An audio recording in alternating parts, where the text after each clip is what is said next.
Hello, hello, bienvenue à tous dans ce nouvel épisode de Last Desas Podcast, le 5e épisode. Les hypersensibles chez les hommes. Est-ce que les hommes ont un cœur? Est-ce que les hommes ont des sentiments? Est-ce que les hommes peuvent vivre des émotions ou ressentir des choses de manière très très intense? Émotion. Voilà. Et l'hypersensibilité aussi. Donc voilà, je me présente, comme d'hab, Yannick Lassman, coach expert en résilience, ton coach préféré.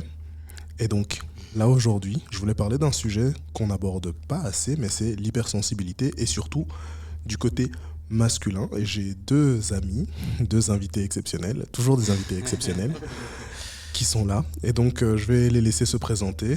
Donc, on va commencer par toi. Tu vas pouvoir nous dire ton nom, ton âge, ce que tu fais dans la vie, tu vois, ta profession. Et si tu veux, ton body count.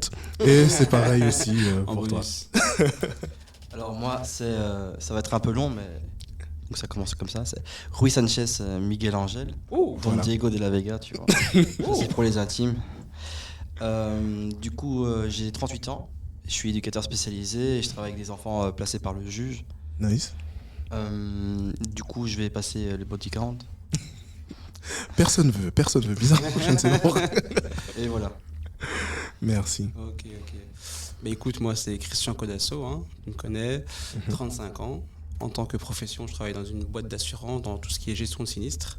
Et j'aime aussi me définir autrement que par mon métier, c'est-à-dire je suis un artiste confirmé, en tout cas un amoureux de l'art, danse principalement.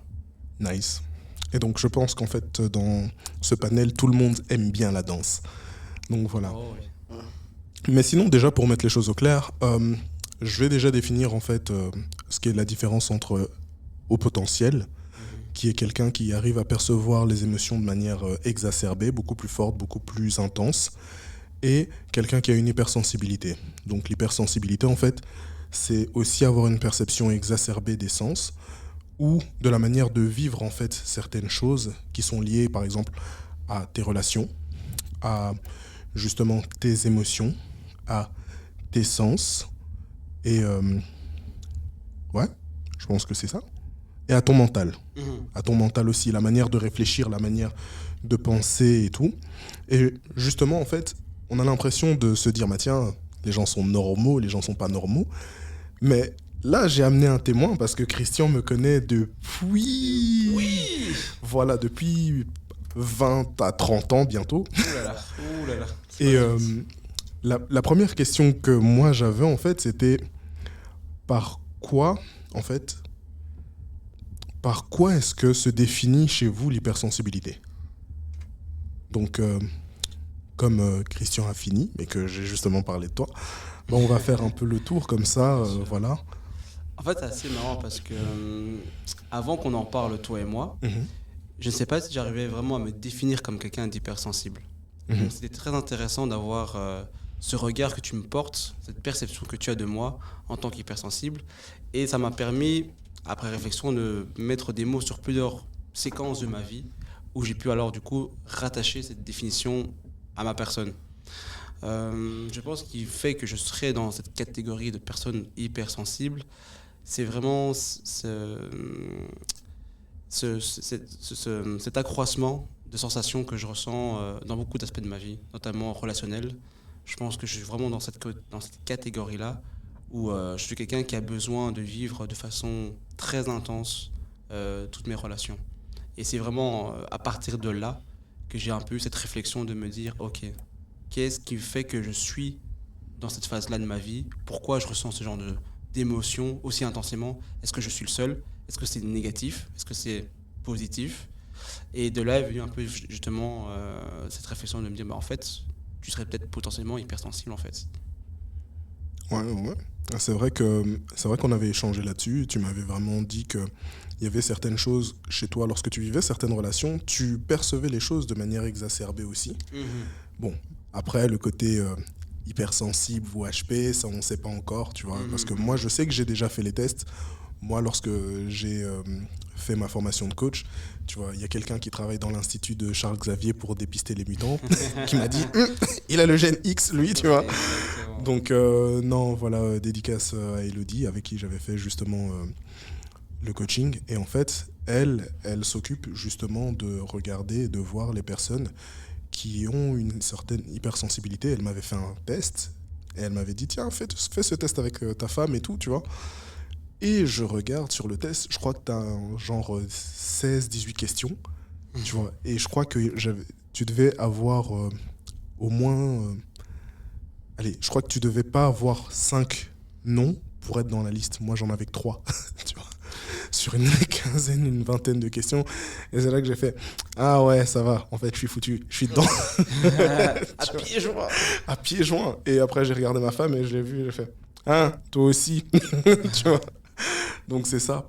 Et justement, toi, Miguel, je sais aussi que toi, tu as une certaine sensibilité.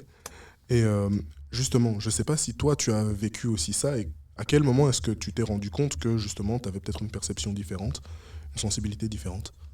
En fait, moi, j'aimerais juste déjà intervenir par rapport à ce que Chris il a dit. Euh, Moi, de juste en te regardant et avec le timbre de ta voix et ton look, je trouve que tu as vraiment un truc qui se rapproche de l'hypersensibilité et de l'art. Non, mais vraiment, c'est ce que moi je ressens. Et ce que tu as dit, Yannick, moi, ça me paraît bizarre un petit peu parce que quand c'est connu, j'avais justement un lien hypersensible avec toi et je pensais que tu te définissais déjà en tant que personne hypersensible. Et Non. du coup, voilà. Alors que moi, j'étais persuadé que tu étais de ce côté-là. Tu avais déjà basculé du côté obscur, tu vois. En fait, les gens se reconnaissaient déjà, tu vois. Celui qui est déjà passé, il a fait mais lui aussi. Parce que Émilie, justement, elle, je sais qu'elle était hypersensible. Ouais, ouais. Et du coup, bah, on avait pas mal de points communs par rapport à ça. Mhm. Et par rapport à mon vécu, moi, en fait, j'ai eu un mauvais diagnostic quand j'étais enfant. Et jusqu'à mes 5 ans, on m'avait diagnostiqué autiste. Mhm. Sauf que le pédiatre, il s'était trompé. Et en fait, j'étais juste sourd. Et du coup, par rapport au fait que t'as pas la faculté d'écouter les choses, bah, tu fais un peu n'importe quoi, mais tu développes d'autres sens, notamment l'odorat, le toucher et le goût. Et je crois que c'est ça qui m'a aidé à me poser sur autre chose. Et du coup, à avoir un peu une sensibilité beaucoup plus forte sur d'autres sens, même par rapport à la lecture labiale, par exemple. Après, j'ai eu beaucoup de chance, enfin, grâce à Dieu et ma famille. C'est que voilà, j'ai récupéré aussi pas mal de facultés au niveau scolaire, j'ai tout rattrapé, et donc voilà. Mais du coup, je pense que c'est vraiment par rapport à la petite enfance que j'ai eu cette hypersensibilité qui s'est développée. Mhm.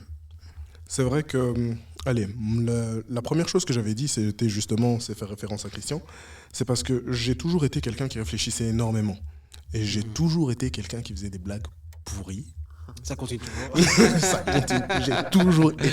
Je le suis, je le serai ad vitam Ouais, mais c'est aeternam. good vibes, tu vois. Voilà, Très good exactement. Mais non. Ah, tu l'as pas? Mais non. Mais Mais si. voilà, exact. Voilà, c'était la petite private joke qu'on s'était fait juste avant. Mais en fait, j'ai toujours eu cette capacité à réfléchir, à avoir le cerveau en fait qui va à 1000 à l'heure. Et parfois, en fait, c'était dur pour les autres de me suivre.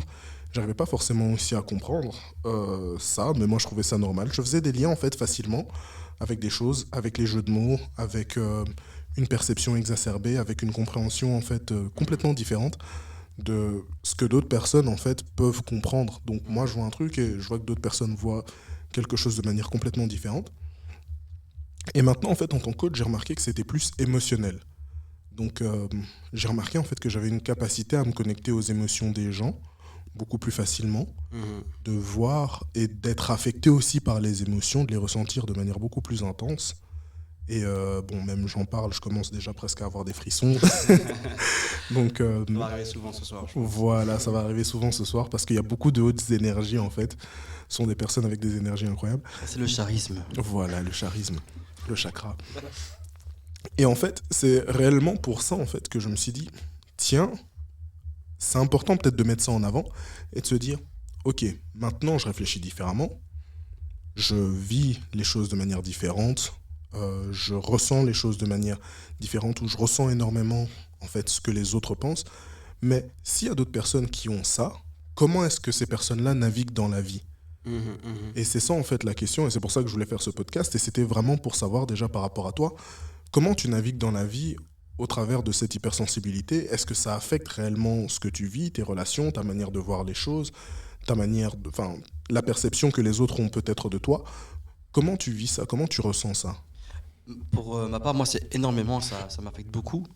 Mais dans le sens positif comme négatif. Donc, par exemple, avec mes relations, je les vis à 200%. Mais quand il y a une rupture ou quoi, bah, je les vis aussi à 200%. Mhm. Du coup, moi, je suis content de ça. Pour moi, c'est une force.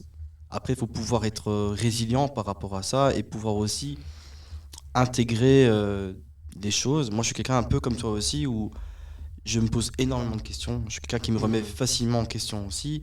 Et ça m'aide à continuer, à aller de l'avant.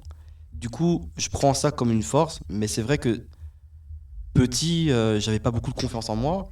Et j'ai eu beaucoup de chance d'avoir une mère qui m'a tout le temps remis les choses en place, à m'aider, à me valoriser surtout par rapport à plein de choses, à me donner cette confiance qui me manquait. Et même encore maintenant, des fois, quand je suis un peu perdu, que ce soit par rapport au boulot, par rapport à des projets que je mets en lien ou quoi, ben voilà. Mais je me remets en question, j'essaie de voir aussi de gauche à droite, j'essaie de lire beaucoup, ce qui m'aide. La spiritualité, ça m'aide beaucoup aussi à pouvoir justement prendre conscience de ce que je suis et que c'est un attrait de la personnalité que j'ai et qui restera jusqu'à la fin de ma vie. Mhm. Donc voilà. Ouais. Et c'est vrai, tu parles de confiance, tu vois. Mais à quel point est-ce que c'est important la confiance par rapport à ton identité, par rapport à ton être dans ce genre de cas de figure? Bah, la confiance, pour moi, c'est primordial. Par exemple, quand j'ai eu une dépression après les études, Mhm. parce que je savais pas du tout ce que je voulais être et que je voyais que tout ce que j'entreprenais, bah, ça tombait à l'eau. Du coup, j'ai fait psychologie à Marie-Abs. J'avais fait 2 ans là-bas. J'ai réussi ma deuxième année, ma deuxième première.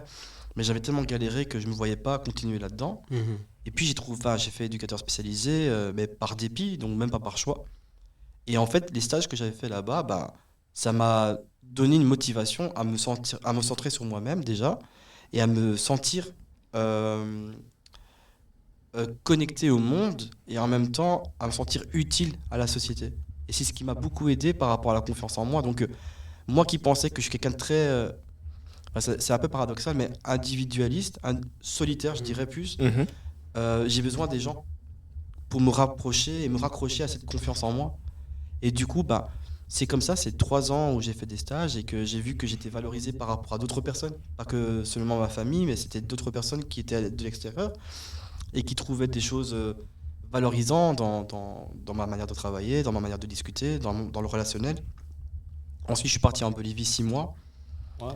et j'ai fait une rupture là-bas et je me suis dit, bah voilà, c'est le moment pour moi de vivre quelque chose d'inédit, de me retrouver face à moi-même. Et effectivement, j'ai vécu avec des personnes sous les ponts pendant 2 semaines, tout en sachant que j'allais revenir ici avec tout mon confort, etc. Mais j'essaie vraiment de trouver un sens à ce que je fais, à ce que je vais faire. Et je l'ai trouvé là-bas. Et en fait, cette confiance, elle est venue pas par cause, mais plus dans le sens où elle a toujours été en moi. Mhm. Et en fait, c'est comme si je l'ai redécouvert.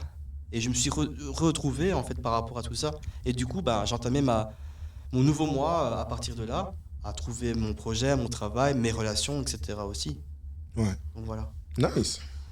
Nice, nice, merci. Respect. Bah, merci, c'est gentil. Et toi, Chris? Mais c'est fort parce qu'il y a beaucoup de choses de ce que tu dis, aussi de ce que tu as dit, qui font un peu écho en moi. Un peu quand j'essaie de réfléchir à comment ça a impacté ma vie. Déjà, moi, je parle un peu même de l'étymologie du mot. Tu vois, dans hypersensibilité, tu as le mot hyper, très, trop parfois, tu vois. Donc, Mhm. il y a un peu un côté trop dans ce que tu ressens, dans ce que tu vis au quotidien. Je prends par exemple, effectivement, bah, toujours le côté relationnel, ce côté, tu as besoin de vivre les choses. Si tu ne les vis pas, ça ne vaut pas la peine en fait. Et dans mon parcours de vie, même tu as repris l'exemple du fait que on t'avait catalogué d'autiste parce que tu étais sourd et donc tu as un mauvais diagnostic. Mhm. Bah, moi, par exemple, je ne sais pas si c'est lié, mais aussi pendant mon enfance, pendant tout un temps, j'étais muet, je parlais pas. J'ai parlé très, très, très, très, très tard. Et je ne sais pas si de là, par exemple, j'ai pu déjà inconsciemment développer aussi une faculté à ressentir les choses en fait. Parce que je sais que je suis quelqu'un de très observateur, qui est beaucoup dans le ressenti. J'arrive à avoir une empathie assez exacerbée, à ressentir les émotions assez fortes que les gens qui émanent des gens en fait. Et je pense qu'effectivement, il y a peut-être cette privation de sens à un moment qui a développé cet aspect-là de moi en fait. Et c'est en grandissant et un peu en échangeant que j'ai compris ce que c'était. Mais sur le moment même, je ne comprenais pas parce que j'étais aussi quelqu'un qui avait l'impression parfois de ne pas être en phase avec les réflexions des gens à telle époque. À l'époque, par exemple, de mon enfance, j'avais des réflexions beaucoup plus profondes, beaucoup plus fortes parfois que les autres enfants de mon âge. L'adolescence, pareil. Et même encore certains aspects de ma vie d'adulte, je sentais que j'étais dans des réflexions parfois beaucoup plus deep que la plupart des gens de mon entourage. En tout cas, on me l'a fait remarquer. Ouais. Et je me disais, tiens, est-ce que c'est normal? Est-ce que je suis né à la bonne époque? Est-ce qu'il y a une anomalie quelque part dans ma façon de raisonner? Et après, j'ai compris que c'était ni une anomalie, ni forcément une chose négative, mais juste un trait de caractère et qu'il fallait le vivre. Et dans ma vie de tous les jours, eh ben, j'ai aussi été amené à vraiment me remettre en question. Parce que je pense que c'est aussi quelque chose qui découle de l'hypersensibilité, c'est se dire, est-ce que mon moi actuel, il est en phase avec mon entourage, mon environnement, mon époque? Et s'il y a une anomalie de compatibilité, est-ce que moi, je dois me remettre en question? Donc j'ai très souvent été propice à la remise en question dans ma vie. Je me suis fait d'années sabbatiques où je me posais différentes questions professionnelles, relationnelles, émotionnelles. Et de là, j'ai, on va dire, trouvé ma voie.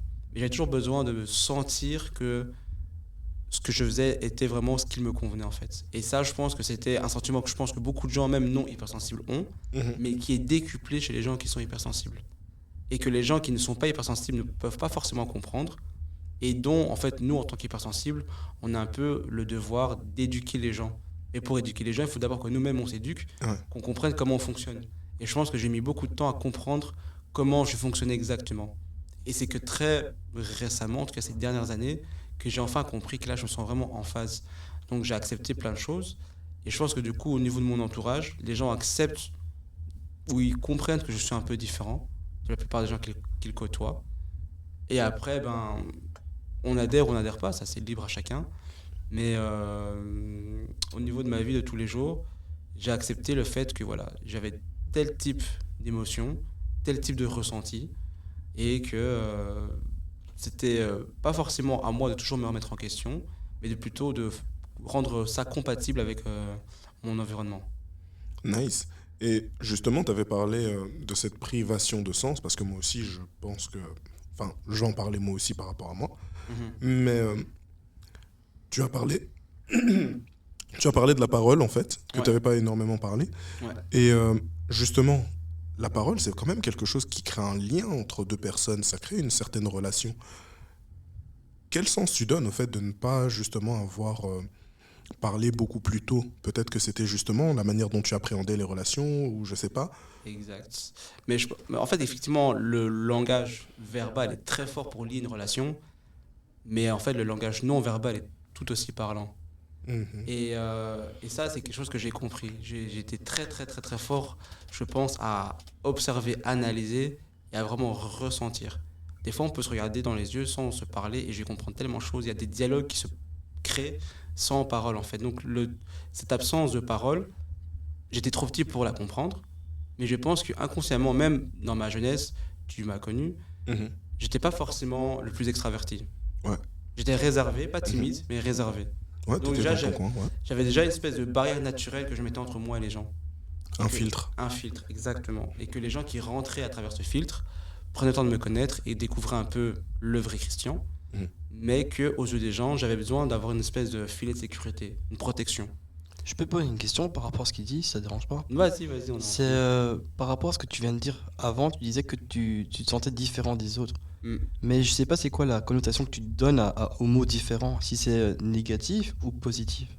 Très bonne question parce que pendant très longtemps, Merci. je me la suis posée en fait. J'avais, pour être honnête, à un moment dans ma vie, pensé que c'était négatif.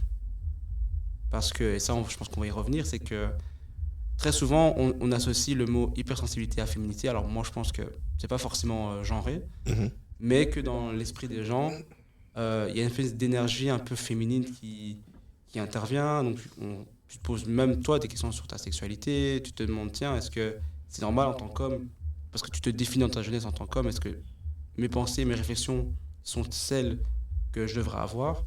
Est-ce que tu dois réfléchir comme ça? Enfin, j'ai toujours été dans un entourage où on a voulu définir ce qu'était la masculinité, la féminité. Et donc, j'étais pas forcément en accord avec les données et les informations qu'on me donnait. Et je sentais que bah, je me décalais un petit peu de pas mal de gens de mon entourage, en tout cas. Par Parce ma qu'il réflexion. manquait aussi une information peut-être. Exactement, Parce qu'on avait, allez, comment dire, on avait délimité les deux, c'est ça. mais on n'avait pas mis en phase le fait que, ben, allez, chacun peut se mélanger un peu dans l'univers de l'autre, qui fait qu'on Exactement. est complet, c'est comme le yin et le yang. Exactement. Je pense qu'il faut savoir un peu démystifier les barrières qu'on a établies un peu, que la société a établies pour nous. Et je pense que les gens hypersensibles ont parfois plus tendance à vite réfléchir un peu sur ces barrières, sur ces codes qu'on nous impose et déconstruire. Et au départ, tu es tout seul dans ta bulle de réflexion parce que tu penses que peut-être il y a un problème qui vient de toi. Et c'est qu'après, tu comprends, bah non, c'est un trait de caractère qui fait que tu es comme ça et que les gens de ton entourage ont besoin de t'accepter tel que tu es en fait, sans forcément toi te remettre en question. Mhm. Non, c'est clair. C'est clair, c'est clair. Et justement, par rapport à ce que vous dites, j'ai l'impression que moi, le sens qui a été, allez, le plus privé à mon niveau, c'était le toucher, en fait. Parce que, ben voilà, j'ai jamais connu ma mère. J'ai grandi, en fait, dans un environnement où on était que des hommes. Il y avait mon frère que tu avais connu, paix à son âme. Mhm. Et mon père aussi, à son âme aussi. Donc, ce qui fait que dans un environnement masculin, on n'est pas dans l'affectif, on n'est pas dans l'émotionnel, on est beaucoup plus dans le, allez, l'analytique, dans le être, dans le moment, et pas forcément dans l'affection. Ce qui fait que après ce moment-là, en fait, moi, j'ai grandi en fait en étant privé énormément de ce côté touché, ce côté sensoriel, ce côté affectif, et j'ai dû me construire en fait énormément sans cette partie-là. Ce qui fait que j'ai eu du mal en fait à comprendre certaines choses émotionnellement et créer des relations. Et c'est pour ça en fait qu'au niveau de la réflexion que j'avais, je me posais aussi énormément de questions par rapport à ça, par rapport à tiens, mais qu'est-ce que sont les relations hommes-femmes, à quoi, allez, à quoi est-ce que ça va ressembler une relation pour moi, comment est-ce que je vais avoir une famille, comment est-ce que je vais fonder une famille, comment est-ce que je vais gérer ça, comment est-ce que je vais me découvrir en fait en tant que personne ne connaissant rien en fait. Parce que j'ai vraiment été privé d'une information qui, pour beaucoup de personnes, est normale. Papa, maman, ou bien maman d'un côté, et puis après on voit un papa, et voilà. Ou Mm. grandir avec, comment dire, des présences féminines, rien. Donc, pour moi, c'était aussi le sens du toucher qui a été vraiment mis de côté pendant jusqu'à mon adolescence, on va dire, période ado-adulte. Et c'est vraiment à ce moment-là, en fait, que j'ai appris, en fait, à me découvrir. Mais de l'autre côté, il y avait aussi ce côté, tu vois, mental, le fait de réfléchir énormément, le fait de me poser énormément de questions, le fait de faire des blagues stupides depuis toujours. Et lorsque je regarde ça, je me dis, ok, ça fait sens. Et en fait, toutes les personnes qui me côtoient se disent toujours, bah tiens, Yannick, il aime bien faire des jeux de mots, il aime bien jouer avec ça, il aime bien comprendre ou mettre en exergue, tu vois, mettre en lien telle ou telle chose. Et en fait, c'est comme ça que j'ai remarqué que je réfléchissais énormément, mais que ça pouvait aussi être utile par rapport à moi, par rapport à ce que je faisais. Et j'avais vraiment, en fait, ce besoin aussi de rationalité. Tu vois, je cherche toujours le truc rationnel, je suis forte tête, j'aime bien avoir raison et tout, mais c'est aussi surtout dû à beaucoup d'injustices dans l'environnement dans lequel j'ai évolué aussi. Et donc pour moi, tout ce qui est juste, tout ce qui est correct, le pourquoi du comment, savoir pourquoi est-ce que telle chose a du sens ou que telle chose n'a pas de sens, ça a toujours été en fait des réflexions que je me suis faites depuis très jeune. D'ailleurs, quand tu parles d'injustice, c'est marrant parce que je trouve que justement, quand on est dans cette catégorie-là, la notion de justice, de bien, de mal, elle est aussi très exacerbée. Donc, se prouver comme une Je te rejoins à injustice, 1000%. c'est vraiment un coup de poignard, mais Ouais, dont c'est la ça. douleur est incroyable. En fait. Je pense que les gens ne réalisent pas en fait.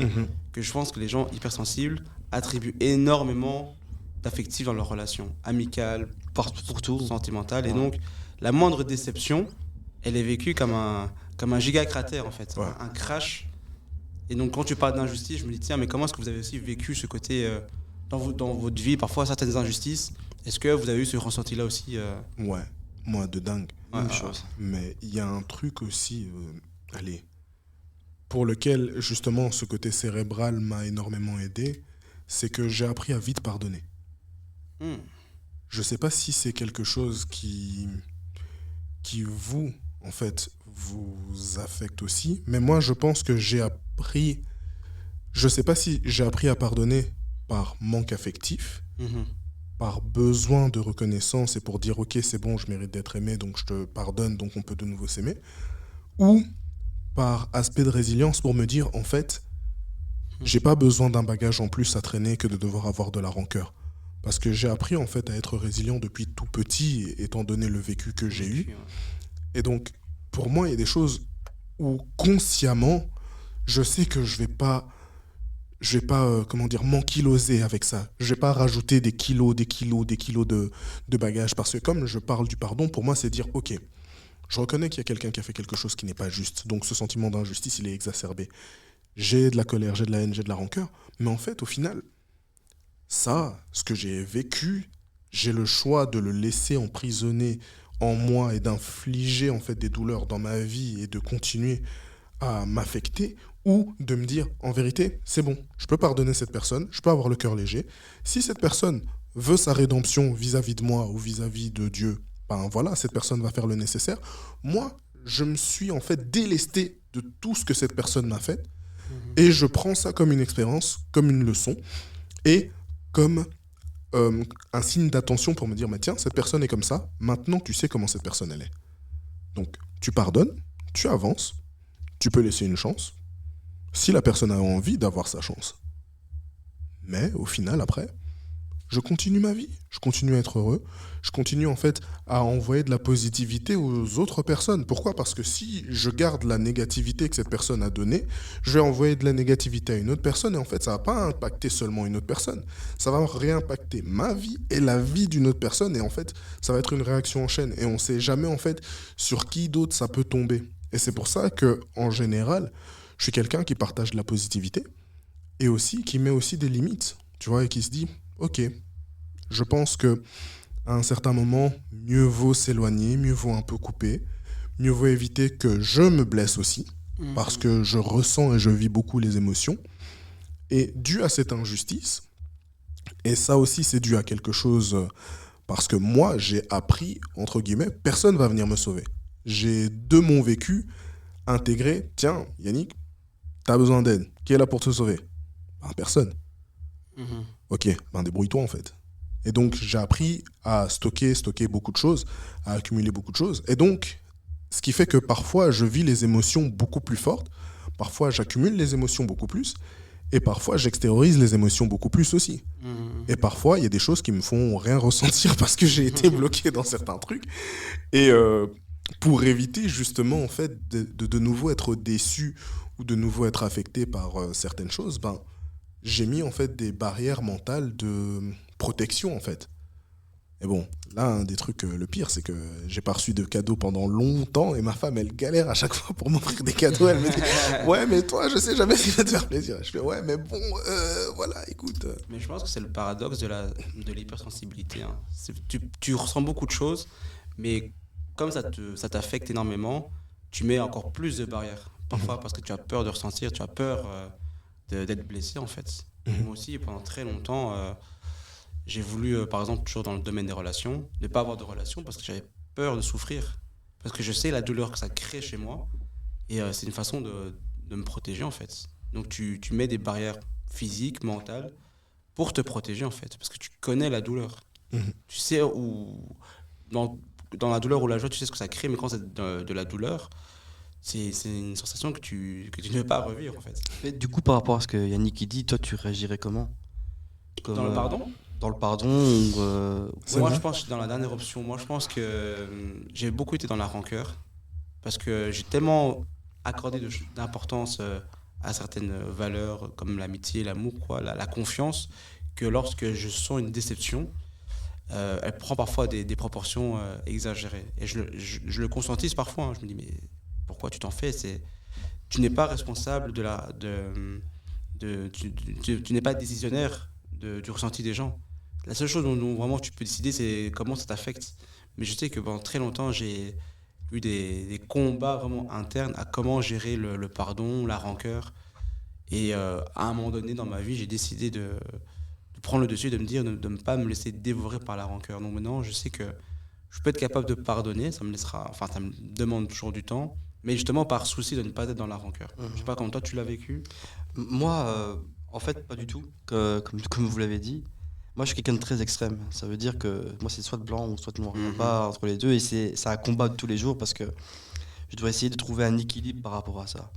Et en fait, dans mes relations, je suis un peu comme tu viens de dire aussi. Moi, j'ai eu une grande relation avec qui j'ai beaucoup donné de moi-même, avec qui j'avais, dans le fond, voulu avoir une famille avec, etc. Et tout.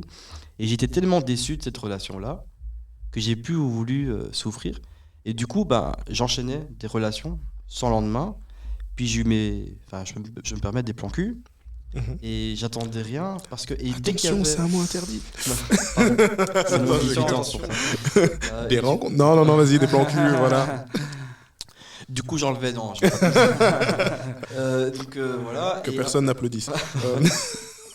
mais elle était bien. Ok. Et du coup, ben, dès qu'il y avait une attention émotionnelle de la part de la personne, et ben moi je prenais ma fuite parce que je voulais plus de cette relation-là, je voulais plus rien. Et j'ai beaucoup cherché à me comprendre moi-même aussi, pourquoi je réagis comme ça. Moi, en fait, tout passe d'un vécu. Après, c'est un peu désordonné dans ma tête, mais tu parlais du manque affectif que tu as eu quand tu étais enfant, mais tu as été éduqué à ça. T'as jamais ressenti, enfin, t'as jamais eu cette affection-là. Tu l'as eu par après parce que soit tu l'avais vu à travers les autres, ou soit autre chose, je sais pas. Moi, par exemple, moi, à mes 10 ans, mon papa est décédé. Mhm. Et pour moi, ça a été une très très grande perte. Parce que c'était mon guide. Et à mes 10 ans, moi, je suis l'aîné d'une fratrie de. On est à 3. Et du coup, je me sentais responsable de tout. Et je m'étais mis des choses en plus, des missions pour pouvoir protéger mes frères, ma maman et tout, qui ne m'étaient pas incombées. C'est juste moi-même qui me mettais cette pression-là. Et du coup, tellement que je m'étais mis ça, bah, je voulais faire tout bien. Et je me suis, entre guillemets, sacrifié ma jeunesse par rapport à un truc positif, à en sortir quelque chose de bien, que mes frères réussissent aux écoles, qu'ils aient un travail, que maman se porte bien, etc., etc. Et je m'étais mis une telle pression qu'au final, les années passent. Moi, encore une fois, j'ai eu beaucoup de chance de trouver un job et d'avoir, voilà, de ne pas être en prison ou quoi que ce soit dans la délinquance.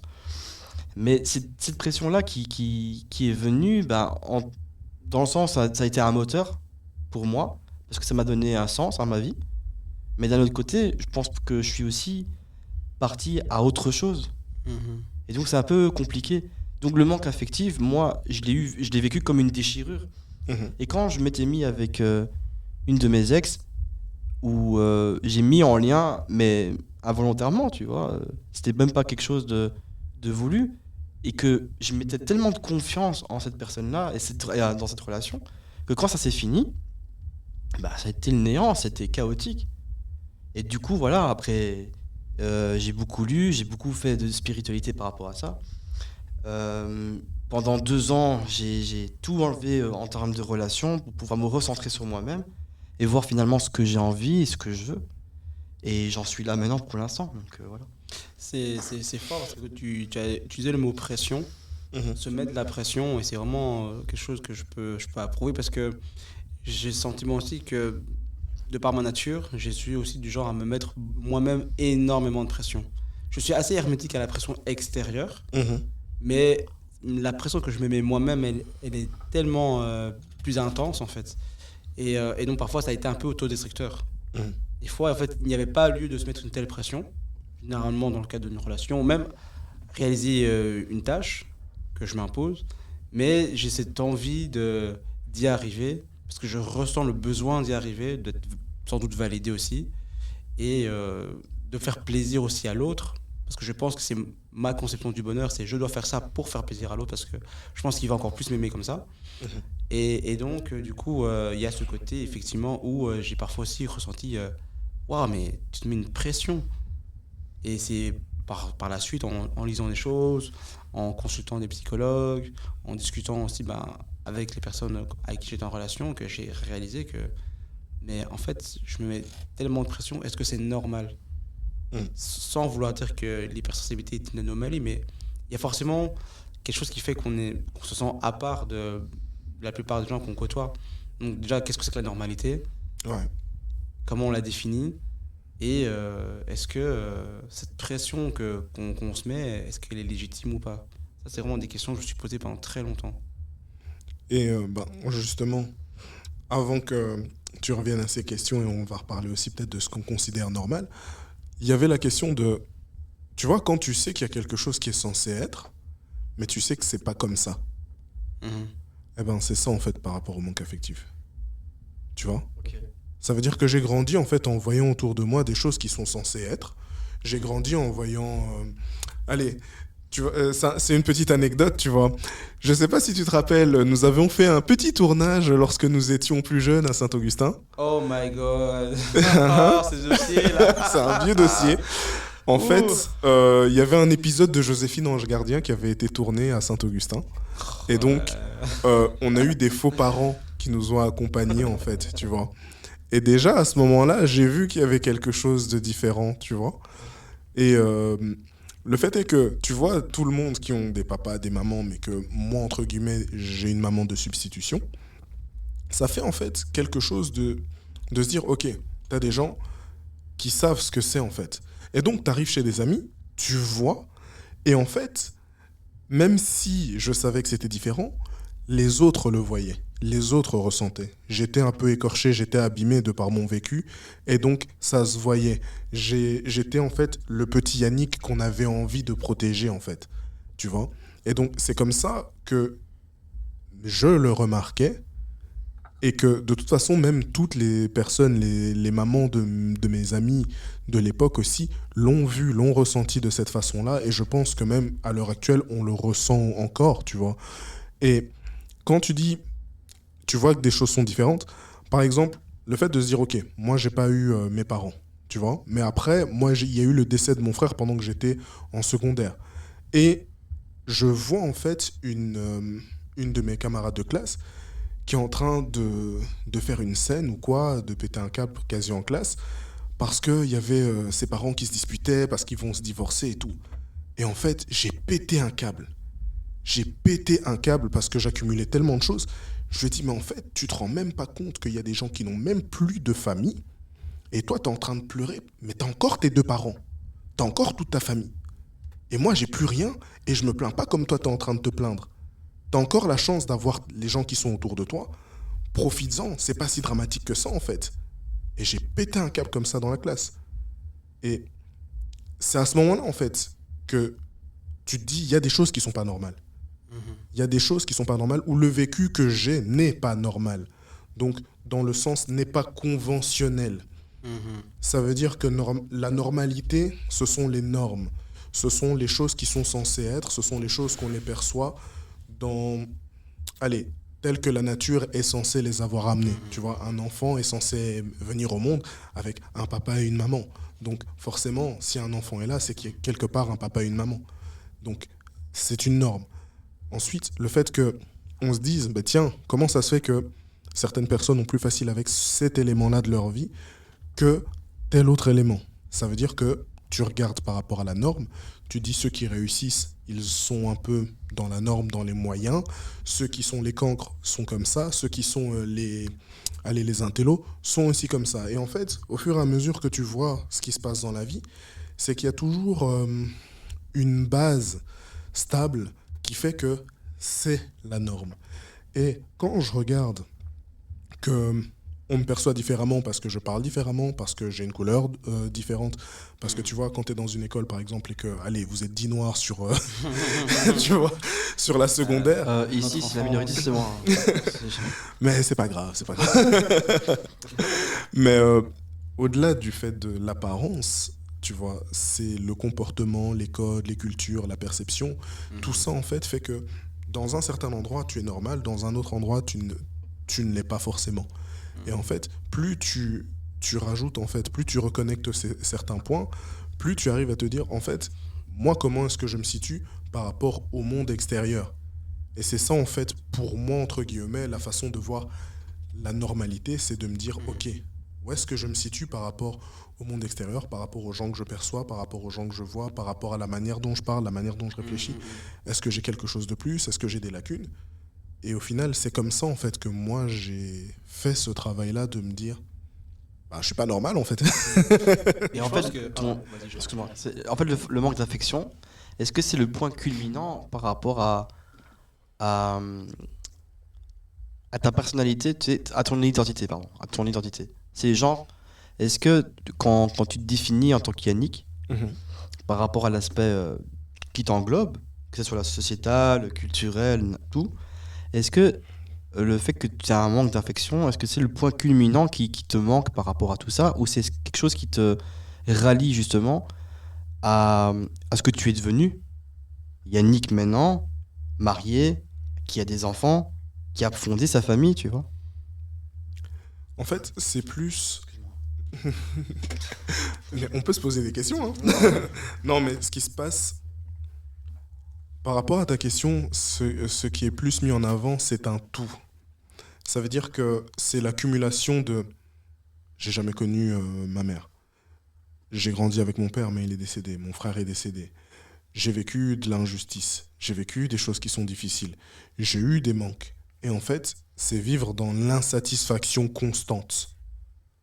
Tu vois? Et en fait, cette insatisfaction constante est quelque chose qui m'a nourri et c'est quelque chose qui est mon drive. Ça veut dire que pour moi, et c'est aussi ce que je mets comme motto, c'est ton vécu n'est pas une excuse pour passer à côté du bonheur.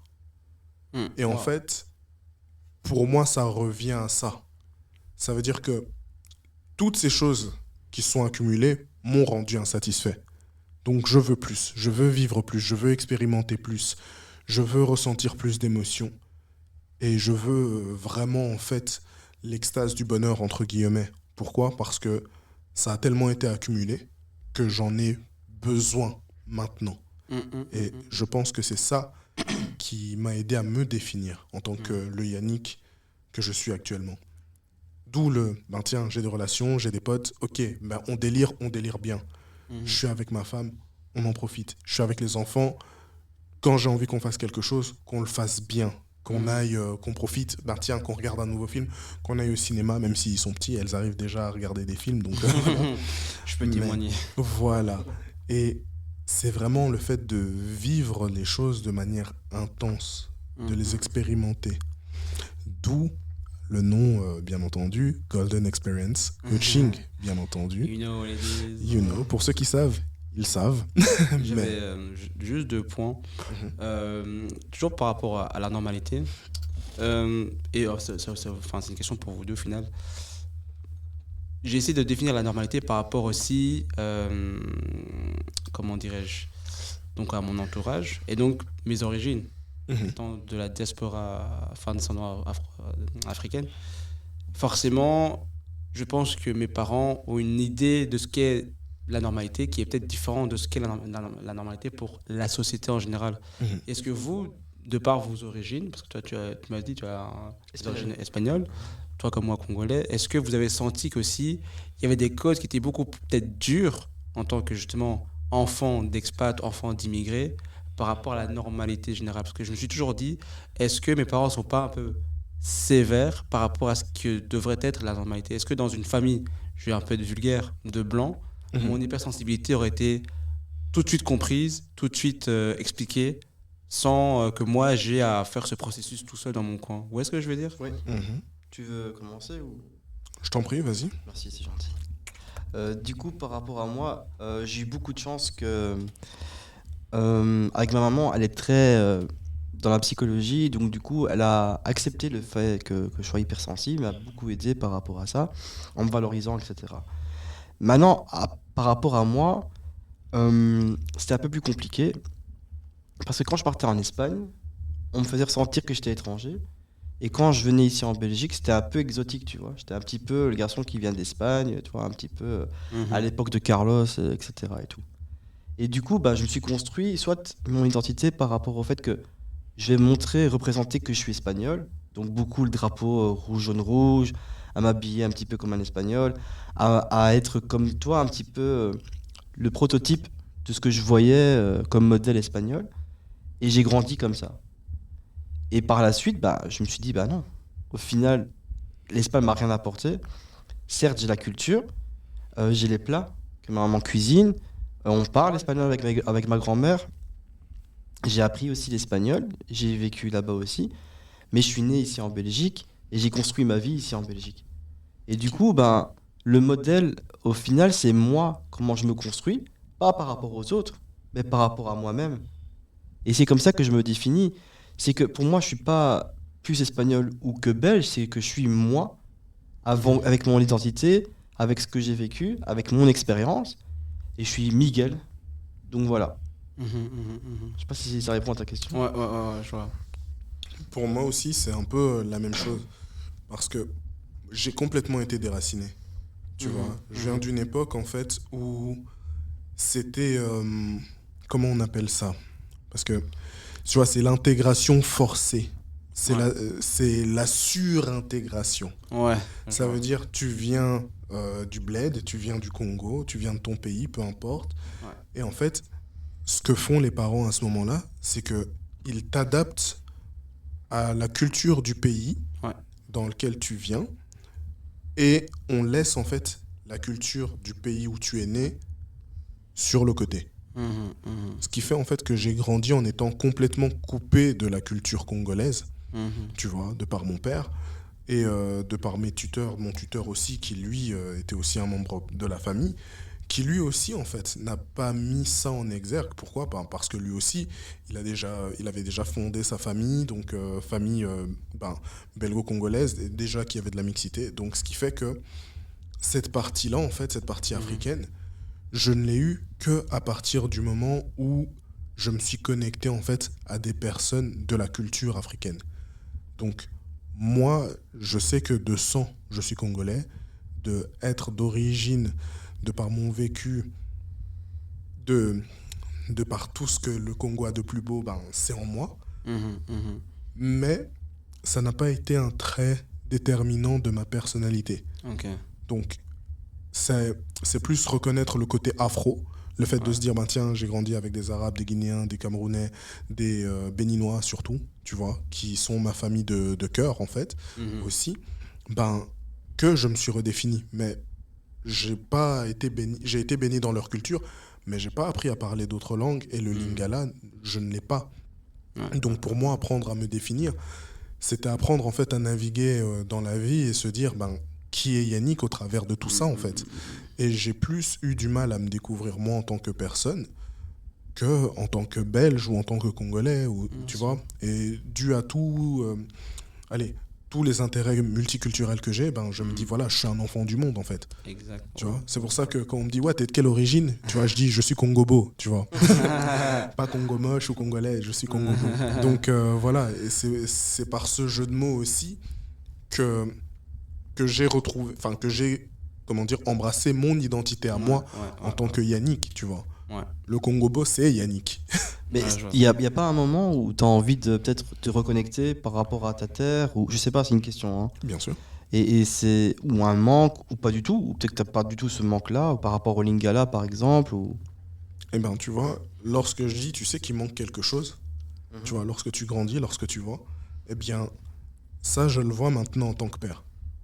Tu vois, parce que on va un peu faire une parenthèse hors sujet, mais en fait, non, pas vraiment, en fait. C'est pas vraiment une parenthèse. Ma première fille est hypersensible.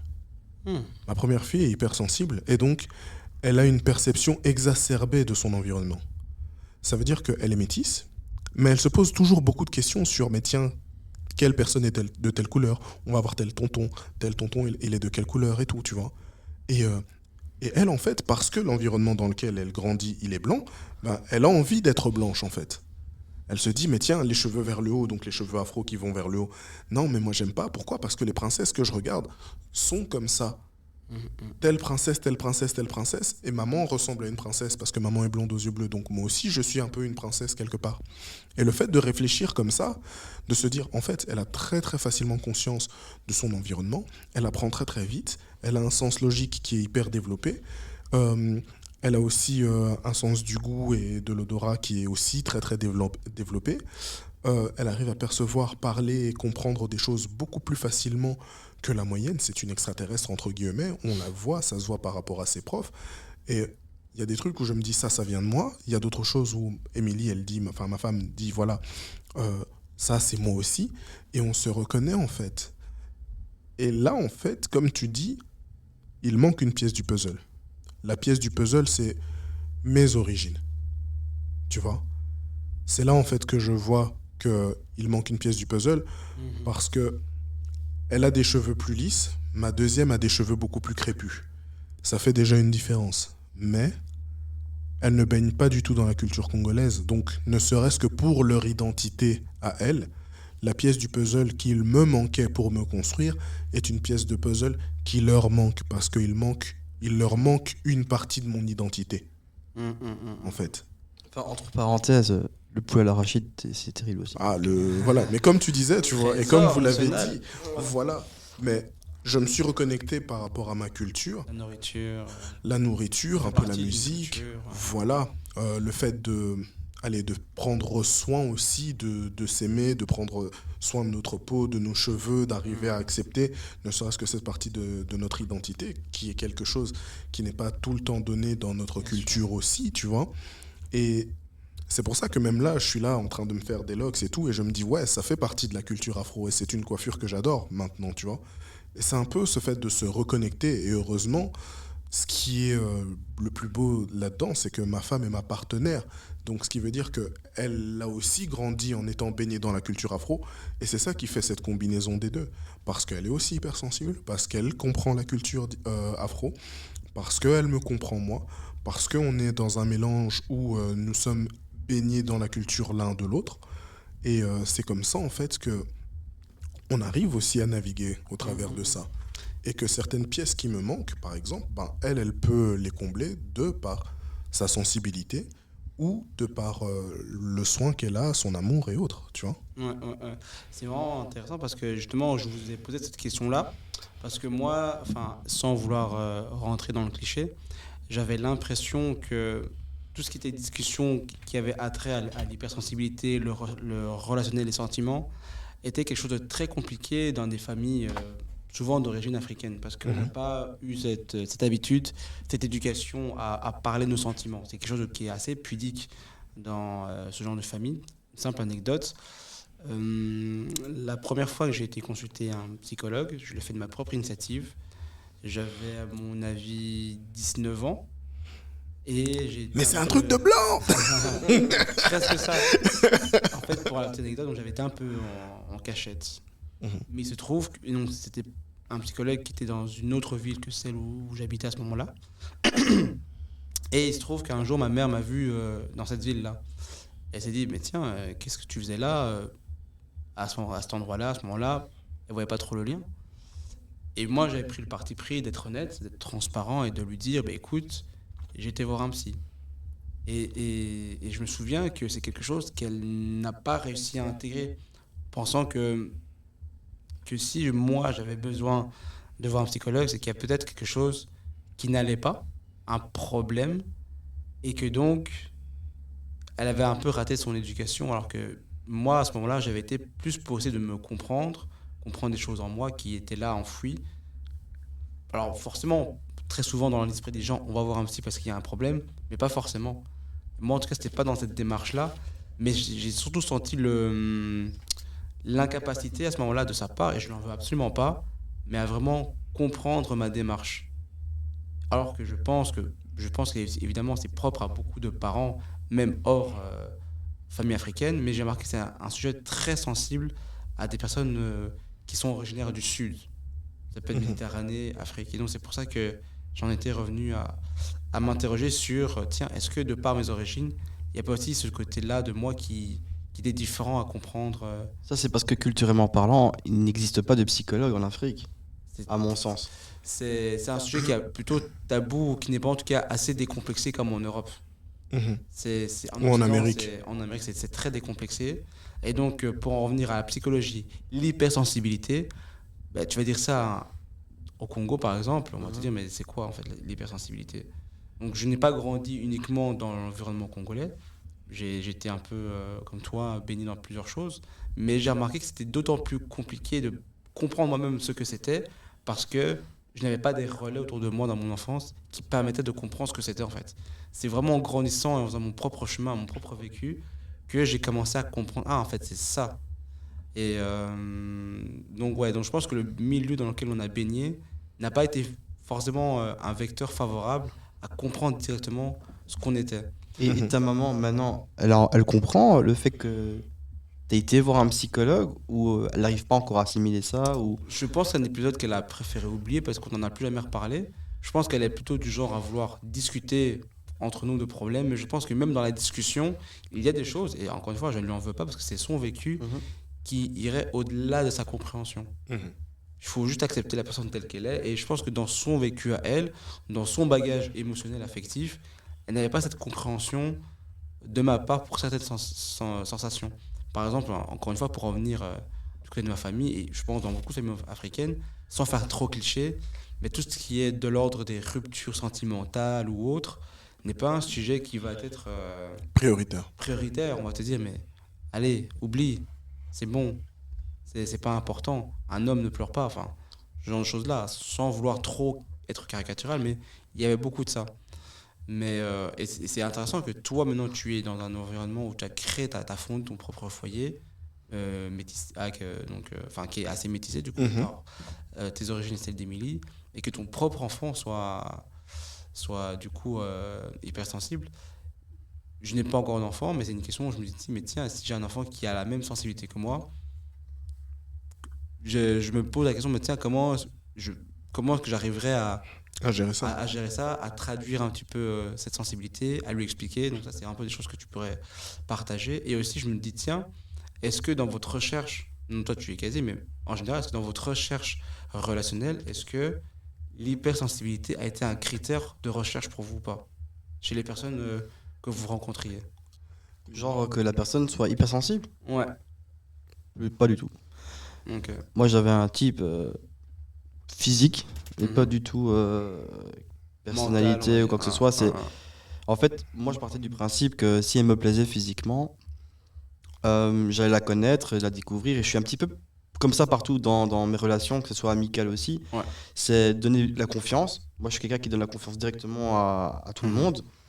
Mais une fois que tu me brises cette confiance-là, ben, voilà. J'arrive pas à revenir en arrière. Je peux pardonner, ça me dérange pas, mais c'est mort, tu vois. Et je peux pas. Ouais. C'est plus fort que moi. C'est quelque chose que j'ai travaillé d'ailleurs dessus aussi. Mais ouais, je suis comme ça. Du coup, c'est pas un critère pour moi qui a fait que je voulais sortir avec telle personne parce qu'elle était hypersensible. Ben, bizarrement, j'ai eu beaucoup de relations et il y a des choses que je n'ai pas forcément bien senties chez beaucoup de personnes. Tu vois, on va dire que je suis quelqu'un de très très physique. Sincèrement, je suis vraiment un gros nounours.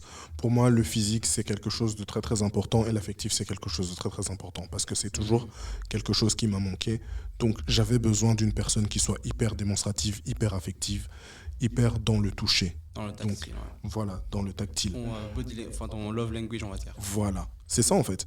Et ben, il s'est trouvé que la personne avec qui je me suis dit j'allais me projeter et au travers de différents signes, je me suis dit, ben tiens, c'était ma femme.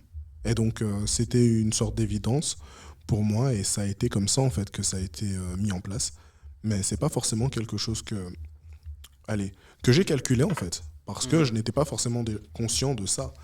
Et puis le fait que, tu vois, dans certaines cultures, en fait, tu vois, il y a des blessures qui sont transgénérationnelles. Tu as nos blessures, des blessures émotionnelles que nous vivons par rapport à nos parents, qui peut faire que, tu vois, tu as le sentiment de trahison, tu as les 5 blessures, donc trahison, rejet, abandon, humiliation et injustice. La trahison, c'est qu'à un moment, tu as fait fortement confiance à quelqu'un, à un de tes parents ou quoi, à une famille, ou quelque chose que tu as vécu comme une trahison, parce qu'on n'a pas répondu à tes attentes. Et donc, tu as peur, en fait, de redonner tes attentes à quelqu'un d'autre. Le rejet, c'est ton parent du même sexe qui a justement, en fait, qui ne t'a pas accordé assez de considération. Donc tu t'es senti un peu rejeté. L'abandon, c'est ton parent du sexe opposé. Donc moi, la maman, tu vois. Donc pour les femmes, c'est le père, pour les hommes, c'est la mère. D'où le sentiment de manque affectif et de dépendance affective. Tu vois, l'humiliation, c'est qu'on ne t'a pas forcément donné ou justifié le fait que tu puisses t'amuser, que tu puisses prendre du plaisir, et donc tu te culpabiliseras à faire des choses pour toi, à te dire non, mais je peux pas, forcément, non, tu vois. Et ça aussi, c'est dans nos cultures. Non, mais sois un peu plus humble, fais un peu moins de. Tu vois, oui, c'est bon, on dit oui, mais allez, voilà, tu vois. Et, et accepte, mais voilà. C'est. Ça, c'est une blessure aussi qui empêche en fait beaucoup de gens de se reconnecter à leurs besoins et au sens de plaisir. Et l'injustice, forcément, lorsque tu veux quelque chose, mais tu as des besoins qui n'ont pas été en fait assouvis et tu le vis comme une injustice. Et en fait, on a ces blessures-là, mais on a aussi d'autres blessures, tu vois, qui sont la peur, l'impuissance. Tu vois, ça c'est aussi une grosse blessure qui a été transmise, aussi une blessure transgénérationnelle que beaucoup de familles africaines. Pourquoi? Parce que ne serait-ce que du passé traumatique africain, mais aussi du fait de la comparaison avec l'Occident et des choses comme ça. Et ce sont aussi des blessures qui font que lorsque quelqu'un ou un parent arrive ici et se dit, bon, il y a déjà tout ça, il faut s'adapter, il faut faire la différence de culture, il y a le fantasme de l'Europe ou le fantasme extérieur à l'Afrique, il y a tout ça en fait qui se met en place. Il y a des attentes. Mais en plus de ça, avec toutes ces blessures, dont les blessures de la colère et des choses comme ça, tu vois, il y a des choses qui ne sont pas exprimées. Et tout ça, en fait, a été engrainé de génération en génération. Et lorsque tu as un clou qui essaye de dépasser, on dit oui, mais nous, on a refoulé ça depuis des générations, donc toi, tu vas pas venir avec des problèmes. On a réussi à garder ça enfoui. Toi aussi, tu fais comme... Va là-bas. Tu vois? Et c'est ça, en fait, le truc. C'est que la démarche de connaissance de soi et de développement personnel, de développement spirituel, eh bien, il y a des choses qui sont biaisées. Ça veut dire qu'on laisse tout à l'extérieur ou trop à l'intérieur. Ça veut dire que de par la culture ou par la foi, on se dit, mais tiens, il suffit juste, par exemple, de prier et ça viendra. Mais non, en fait, c'est pas que ça. C'est parce que si on a le libre arbitre, si on a une étincelle divine, c'est parce qu'il y a cette étincelle divine que nous sommes censés entretenir. Mais si tu sais pas comment à l'intérieur de toi il y a du vent, le vent qui va arriver à l'intérieur de toi, il risque d'éteindre en fait. Tu vois ta petite brindille là qui est en train de prendre feu. Et en fait, si tu n'arrives pas à prendre conscience de ça, tu n'arrives pas à te plonger à l'intérieur de toi, tu n'arrives pas à rentrer dans le chaos. Tu n'arrives pas à savoir pourquoi est-ce qu'il y a le chaos. Pourquoi est-ce que tu agis comme ça. Tu vois, pourquoi est-ce que les parents africains, par exemple, tapent leur enfant facilement et qu'on se dit, nous, on grandit, oui, mais c'est normal, tu te rappelles, la fois, on nous avait tapé quand on était là. Et puis on rigole de ça, tu vois. Et c'est un peu quelque chose qui est, difficilement compréhensible pour d'autres personnes, d'autres cultures. Tu vois, les trucs de ceinture et des trucs comme ça. Ah oui, c'est normal. Ah oui, le piment dans je sais pas quel truc. Tu vois, il y a des choses... Chez moi aussi, c'était comme ça. Pas le piment, mais... Voilà, mais tu vois... Et il y a des choses, en fait, où ça fait un certain choc culturel. Mais en fait, tout ça vient de blessures qui n'ont pas été traitées et d'une accumulation de colère qui n'a pas été purgée. Mais alors, du coup, comment ça se fait que certains, comme nous, développent une hypersensibilité et d'autres pas, tu vois?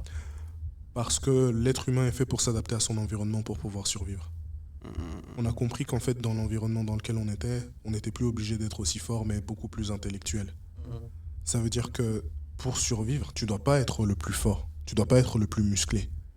Tu vois, c'est ça qui... Ce sont des gènes, en fait, qui font que, par exemple, les femmes sont intéressées par les hommes forts, qui sont musclés, etc. Mais en fait, cette force-là se manifeste maintenant, dans la société actuelle, par d'autres traits. Tu vois, par la sécurité. La force, c'était la sécurité. Plus un homme est capable d'apporter de la sécurité, plus un homme, en fait, est fort à l'heure actuelle. C'est ça en fait la force. C'est à quel point est-ce que tu peux protéger les tiens et ceux qui t'entourent. Et maintenant, par quoi est-ce que tu protèges? Mais au-delà de ça, un homme ne pleure pas, parce qu'un homme qui ne pleure pas, c'est un homme fort. Mais aujourd'hui, un homme fort, c'est pas un homme qui ne pleure pas. C'est un homme qui est stoïque. C'est un homme qui a conscience des dangers. C'est un homme qui a conscience de sa peur. C'est un homme qui a conscience de ses émotions et qui les accepte et qui sait naviguer avec ses émotions, qui ne les refoule pas. Et c'est ça en fait la vraie force du stoïcisme. C'est en fait, je sais que j'ai peur de quelque chose qui va arriver, donc je sais que comme je vis le sentiment de la peur, eh bien la peur va me dire que je dois passer à l'action. Donc au lieu d'être prisonnier de ma peur, je vais naviguer en fait avec elle pour la dépasser, pour la surmonter, pour ne plus la vivre. Ah ok, je suis en colère par quelque chose. Il y a quelque chose qui m'affecte, il y a quelque chose de dangereux, il y a quelque chose en fait qui m'énerve. Ok, je donne de l'importance à cette valeur qui a été affectée. Si j'arrive à changer le sens de ce que je donne à cette valeur, j'arrive aussi à changer l'affect que j'ai. Et en fait, le stoïcisme, c'est le plus grand pouvoir de l'homme fort à l'heure actuelle, et c'était déjà un super pouvoir avant.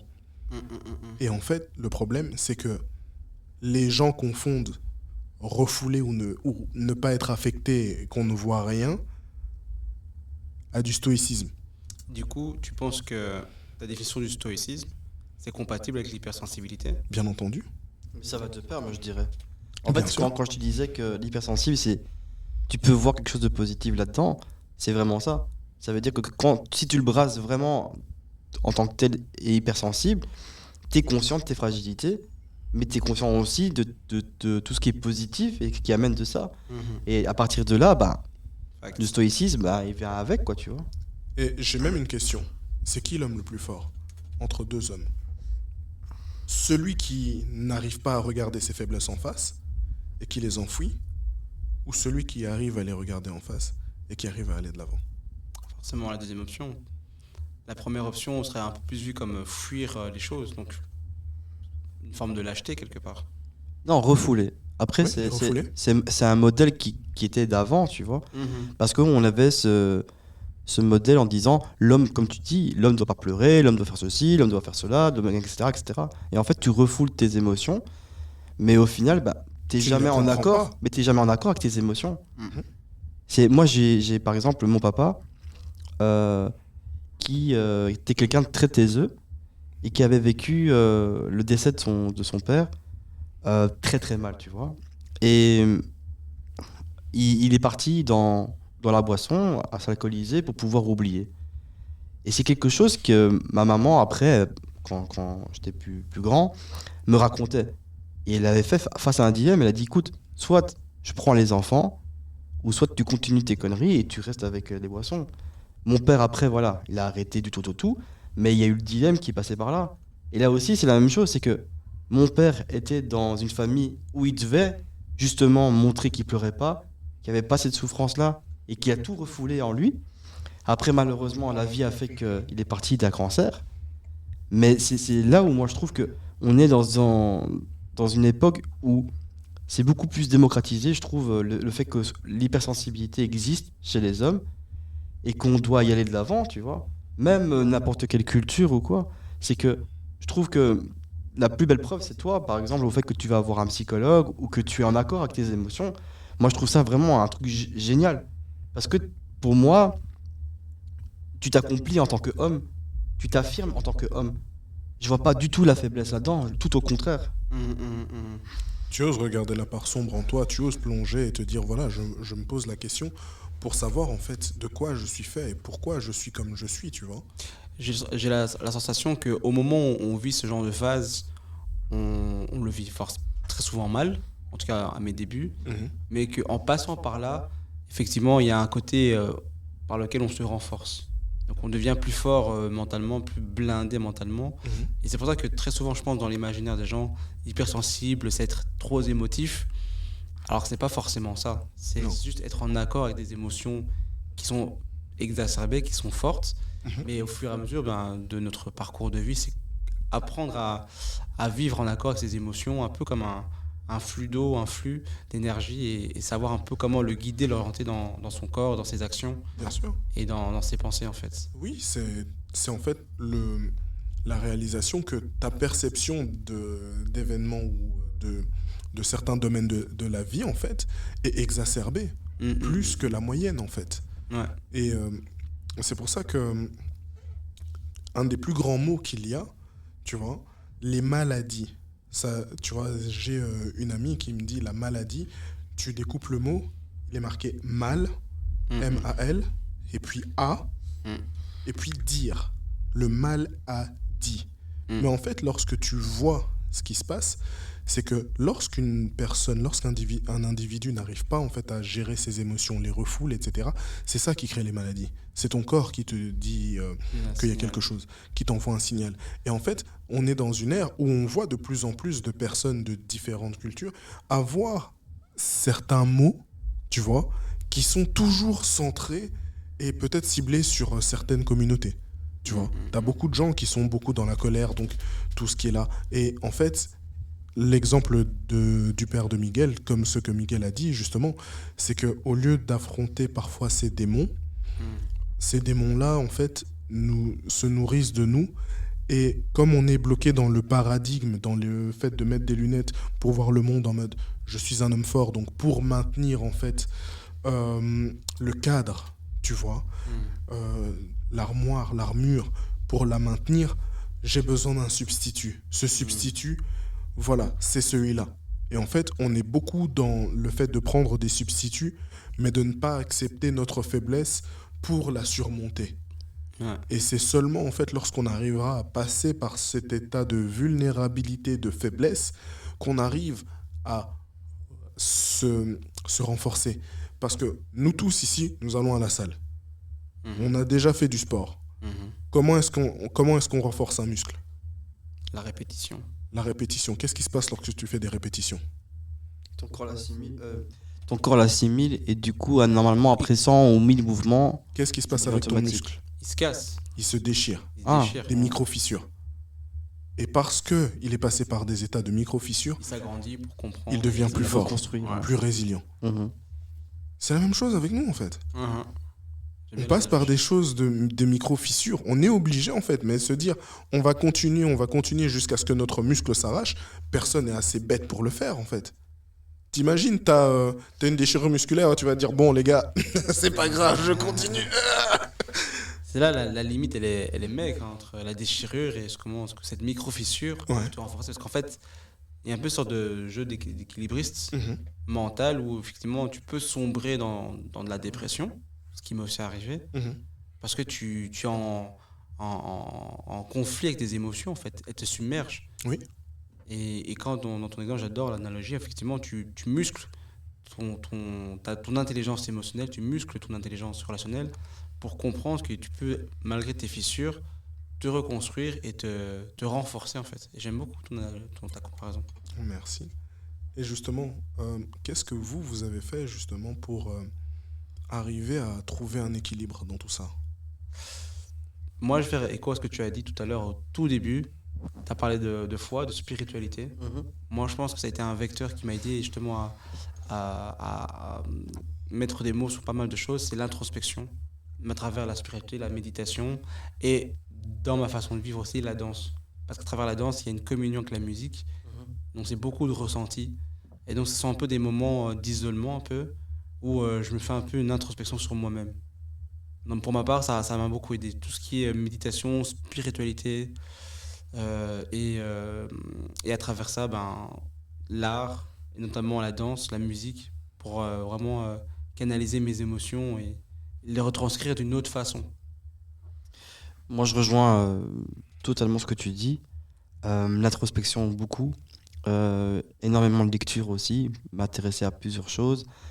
D'ailleurs, par rapport à ce que tu as dit aussi, par rapport à la psychologue, moi j'ai pris un rendez-vous avec une psy après ma rupture avec mon ex. Et j'ai fait une séance, ça m'a suffi. Et parce que en fait, ça m'a ouvert les yeux sur autre chose. Et j'ai pu établir, de mettre des choses en place, tu vois. Et du coup, j'ai continué comme ça. La danse, l'écriture, la musique, Écriture. les chants, le dessin, c'est des choses qui m'ont beaucoup aidé. Je suis quelqu'un qui aime beaucoup l'art. Et du coup, bah, je crois que j'ai une sensibilité par rapport à ça. Et ça me fait énormément de bien de pouvoir m'exprimer à travers ça. Et voilà, c'est personnel, hein. Par exemple, je dessine, mais je suis pas une personne qui va commencer à faire des vernissages ou quoi. C'est juste un truc qui me permet à moi de m'évader et de mettre les mots que je ressens sur papier. Mhm. La danse, je te rejoins aussi. J'adore danser. Et du coup, ben, tu es en harmonie avec ton émotion que tu as en toi. Et puis, tu le recrées avec tes gestes. C'est comme un petit peu. Moi, je suis un fervent admirateur de la capoeira. J'en ai fait pendant 10 ans. Et c'est quelque chose que tu ressens, tu vois. C'est comme si tu avais un style de danse que tu aimes, que tu ressens au fond de toi. Et que ça fait tellement bien, la sonorité, le rythmique, que tu t'épanouis avec les mouvements que tu fais. Et je ressens ça avec la capoeira, même avec la danse, le hip-hop et tout. Et c'est quelque chose qui m'aide beaucoup à pouvoir avancer. Pour moi, toutes les danses ont un aspect spirituel. Et de par la spiritualité, il y a un pont entre tes émotions, ton ressenti et ce que la musique te procure. Moi, il m'est arrivé parfois d'avoir des sessions chez moi nocturnes, 1h, 2h du matin, et à entrer dans une espèce de phase un peu de transe, où tu es vraiment en connexion avec tes émotions et ce que te procure la musique. Et je peux très bien pleurer sans que ce soit gênant, en fait. C'est pas des larmes de tristesse ou de joie, c'est des larmes D'émotion. d'émotions qui sont juste la traduction de ce que me fait ressentir la musique à ce moment-là de la nuit ou de la journée, en fait. Mhm. Donc, ce que je comprends, c'est que Miguel a dû jouer à Tekken 3 et a dû rendre les gens haineux avec Eddie, qui faisait de la capoeira. Il y a du jeu Si fort. seulement. Moi, je suis plus le lâche avec Freezer, tu vois. Et ouais, c'est vrai que par rapport à ça, je pense que moi, c'était dans la création et dans la réalisation, dans l'accomplissement, création et dans le fait de ressentir, de vivre en fait beaucoup les expériences. Donc c'était dans le fait par exemple de dessiner aussi un peu, parce que j'avais beaucoup de moments où je dessinais. C'était le fait de pouvoir m'exprimer au travers de la musique, tu vois, d'apprendre, de faire des choses. Parce que, allez, par exemple, j'ai appris l'anglais grâce à MTV. Donc ça veut dire que j'écoutais tellement, je connaissais tellement de chansons qu'en 2 mois ou 3 de cours d'anglais, c'est bon, j'ai plus jamais étudié en fait. Mais gars, t'as un répertoire de musicalité énorme. J'en apprends tous les jours en croisant avec toi et je kiffe de ouf, vraiment. Voilà, tu vois. Et ça, dans la création, dans le fait de réfléchir, dans le fait de créer des blagues, dans le fait de vivre en fait des expériences, d'être là dans des moments de communion, en fait, dans l'expérimentation, tu vois, dans la convivialité, dans plein de choses comme ça. C'est ça qui fait que, voilà, je me sens bien, je me sens vivre, j'exploite en fait un maximum lorsque je fais des vidéos, lorsque je crée des podcasts, lorsque je parle, lorsque j'interviens en conférence ou autre, tu vois, lorsque je contribue à quelque chose. Et c'est pour ça que je suis parfois beaucoup dans la réflexion. Et ce que j'allais vous demander justement pour clôturer, c'est quelle est la plus grande force en fait que vous avez développée au travers de cette hypersensibilité? Tu veux commencer? Non, vas-y, je te laisse. Je te laisse commencer, vas-y. Trop d'hommes galants ici, là. Moi, je pense que ma plus grande force, c'est d'avoir compris et appris à relativiser. C'est-à-dire que j'ai tellement vécu de choses que j'ai aussi eu des moments d'insatisfaction dans plein d'aspects de ma vie, mais que maintenant, je sais que ce que je vis, je le vis intensément, et donc je prends les choses comme elles viennent. Je suis content d'être en bonne santé, d'être en bien entouré, de pouvoir parfois me connecter à certaines personnes de telle façon. Et donc tout ce qui vient, je le prends tel qu'il est, sans vouloir changer la forme, et j'apprends à relativiser. Donc même quand il m'arrive quelque chose qui pourrait m'affecter, je sais que mes émotions vont me permettre aussi de reconnecter d'une autre façon à des choses beaucoup plus positives en fait. Et de me dire, mais tu as déjà des choses autour de toi qui te permettent déjà de ressentir les choses de telle façon, qui te mettent en harmonie avec toi-même. Donc je pense que vraiment, ma force a été vraiment d'apprendre à relativiser pas mal de choses dans ma vie. La gratitude et la La relativité. gratitude à tout niveau, vraiment. Nice. Moi, je rejoindrais beaucoup par rapport à ce que tu dis. Et d'ailleurs, c'est pour ça que j'adore voyager. C'est pour pouvoir relativiser. Et du coup, l'hypersensibilité, c'est ma compréhension du monde. que je dirais. Et moi, j'ai une phrase d'un philosophe qui s'appelle Nietzsche qui me vient en tête, c'est « Il faut avoir du chaos en soi pour accoucher d'une étoile qui danse ». Waouh. Ouais. Et c'est un truc que je trouve qui m'a fait beaucoup écho par rapport à moi, c'est de prendre la colère, la frustration, tout ce qui est sentiment négatif et d'en faire quelque chose. Mm. Voilà. Bien. Moi, c'est la compréhension du monde et l'adaptation. Le fait de pouvoir me dire que je peux envisager comment m'adapter en fait. C'est la compréhension émotionnelle, c'est d'arriver en fait à ressentir parfois ce que les gens autour de moi ressentent et à être dans l'anticipation et dans... Facts. Voilà, parce que bon, après là on va partir dans d'autres trucs, mais parfois j'ai des moments où je me dis mais tiens, j'ai l'impression d'avoir déjà vécu ce moment-là, tu vois. Et Phénomène déjà vu. voilà, le déjà vu, tu vois, et c'est un peu ça aussi. Anticiper les choses. Voilà, anticiper les choses, mais parfois peut-être, bon, c'est un peu plus spirituel, aussi parfois des rêves où je me dis, mais tiens, j'ai déjà vu que j'allais faire ça, tac, tac, tac, et puis après je me retrouve dans le moment où je me suis dit, ah mais tiens, j'avais déjà rêvé de ça il y a longtemps, mais je le vois maintenant, enfin, tu vois. Et c'est le fait de me dire, tiens, je peux me préparer, je peux arriver à anticiper, et je peux arriver en fait à avoir une vision à long terme de ce qui peut se passer et du fil conducteur que je peux créer pour aller de l'avant.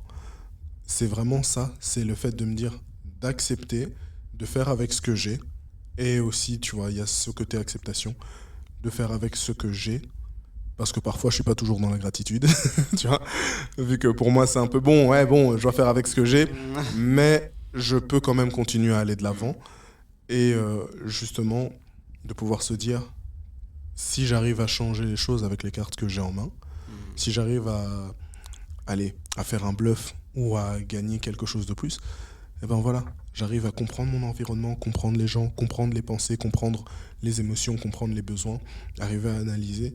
Et en fait, c'est cette force-là qui m'aide, moi, dans ma vie quotidienne, qui m'aide dans mon couple et qui m'aide aussi au travers de mon métier de coach. Parce que c'est ça, en fait, qui fait que c'est exacerbé. Et il n'y a rien de mieux pour moi que de voir, en fait, qu'au travers de tout ce que j'ai vécu, de tout ce que j'ai accumulé comme savoir, en le partageant et en l'utilisant pour aider justement les autres, ben ça fait aussi du monde un peu un monde meilleur. Et c'est ça en fait qui, moi, m'inspire. Amen. Amen. Amen. Voilà. Un mot de fin de chacun par rapport à l'expérience que vous avez vécue dans ce podcast. Galanterie oblige, je te laisse encore une fois. Non, maintenant c'est toi. Allez, tu veux que je commence ? Vas-y, je t'en Ok. prie. Bah, un mot de fin, moi c'est ma première expérience dans un podcast. C'est génial, frustrant, parce que j'ai tellement envie de parler de plein de trucs. En fait, je pourrais rester des heures. Je suis un homme de débat, j'adore discuter, donc voilà. La prochaine fois, je prendrai une feuille et un bic pour bien noter les trucs où j'aurais dit ah, j'aurais bien voulu Rebondir Voilà, là-dessus. tu vois, un petit peu, et tout. Ouais. Mais non, super bonne ambiance et tout. D'ailleurs, j'ai eu la chance de découvrir Chris. Très belle découverte aussi, hein, Miguel. Merci. Un bon gars, du coup, super sympa, agréable. Et donc voilà, après tu sais tout le bien que. Voilà. Après, je peux le dire aussi si tu veux. Hein. Oh, un partage de ce que tu as envie de partager, hein, en tout cas, voilà. T'es un homme admirable, Yannick. Donc voilà. Merci beaucoup. Je plus sois beaucoup. Merci beaucoup. Mais très bon moment de partage, d'écoute, de dialogue. Et c'est vraiment intéressant de confronter un peu nos vécus, nos idées, nos ressentis sur ce sujet-là. Mhm. Et je pense que ça m'a donné encore plus de compréhension. Et tout ça dans un cadre de love, de fraternité. J'ai beaucoup aimé. Très chouette expérience. A golden experience. Exactement. Merci. Et voilà, moi, ce que je voulais vraiment, c'était apporter un maximum de valeur par rapport à ce sujet que je trouve très important à l'heure actuelle, qui est justement la sensibilité, l'hypersensibilité, Yes. l'exacerbation de la manière dont on vit les choses et parfois comment on n'arrive pas à naviguer au travers de la vie. Et comment, justement, au travers de nos différentes expériences, se dire, tiens, arriver à se comprendre, arriver à se connaître, arriver à voir quelles sont nos forces, arriver à voir quelles sont nos faiblesses, arriver à regarder vraiment en face la réalité, être dans la gratitude, être dans la compréhension de ses émotions, ne pas les fuir, les accepter réellement et aller de l'avant. Donc voilà. Merci d'avoir écouté cet épisode jusqu'au bout. Merci à toi. Merci beaucoup. Et comme j'aime bien le dire, à la semaine prochaine.